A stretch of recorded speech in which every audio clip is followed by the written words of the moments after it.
Hello guys, welcome. In this video I'm showing you how to change your printer from offline to online. So on Windows 11 you need to go to your Bluetooth and devices, then you go to printers and scanners right here, second tab from the top.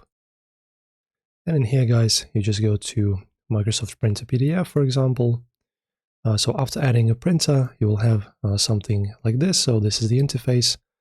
So instead of going to properties you go to printing properties, okay? And after that, you just need to disable one function.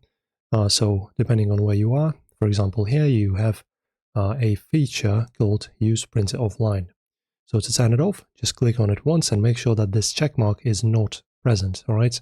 So as you can see, the check mark is here to set this printer as default. In your case, just uncheck it, unclick it.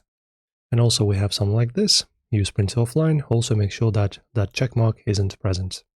And this way, from these settings, you can set your printer to online. Enjoy guys, press thumbs up on the video if this helped, and I'll see you in the next one.